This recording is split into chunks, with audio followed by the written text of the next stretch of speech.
Okay, let's talk about how to set alarms and sounds that you might want. This is sort of a fun one. It's pretty easy to set the controls on your phone to have a different ring. So you're going to start with clicking on Settings, and you're familiar with that button already. There it is. Click on it. And now we're going to look for sounds. And there's sounds. So click on Sounds.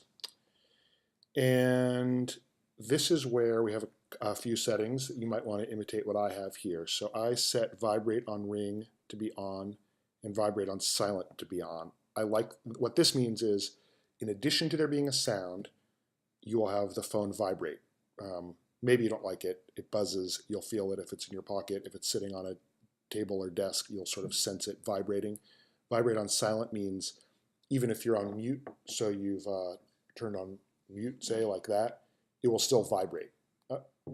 I like that because that way I can have it on mute if I'm sitting in a movie or something and it can buzz in my pocket. I'll feel it. Nobody will hear it.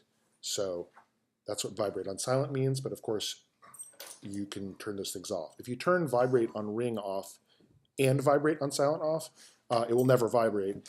And if you're in mute mode like that, the phone would ring and you would have no idea that it was ringing unless you were looking at it right at that moment.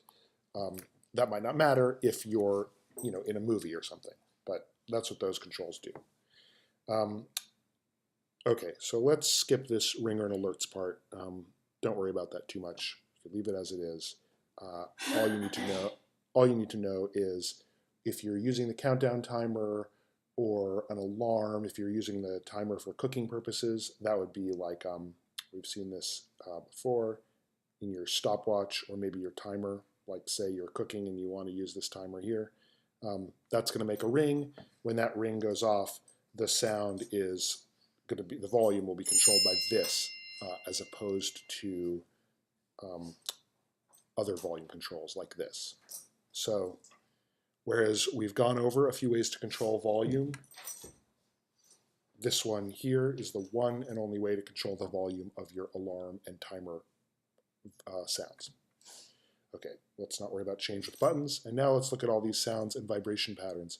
So now you have a bunch of choices. You can just leave it at defaults, but if you want, you can explore around. So ringtone, that's the sound you get when your phone rings, when somebody's calling you.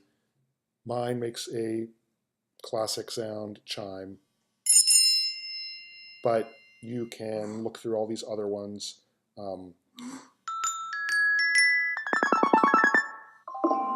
So there's tons of different sounds. And I'll just leave it like that for now. Text tone would be a sound that happens when you get a text message. So let's see, I've got mine set to update. What does that look like? So you can tell that's pretty loud, and it's distinct so that if I hear that, I know my phone is not ringing. I know I have a text. And there's a bunch of others. You don't have to have any sound. For example, for new mail, I have it set to none. For sent mail, I have it set to none. I don't want to get a sound every time a new email is coming through or every time a voicemail has been left. I find that unnecessary. And these other ones, you could leave them or not. Lock sounds, not actually totally sure what that means. It looks like it defaults to being on. I'll just leave it on. Keyboard clicks, that is what it sounds like. As you're typing away, it will make little click sounds. Some people find that helpful. While they're typing, it gives you some feedback that you're actually typing. It's up to you whether you want to leave that on or off. And that is it for sounds.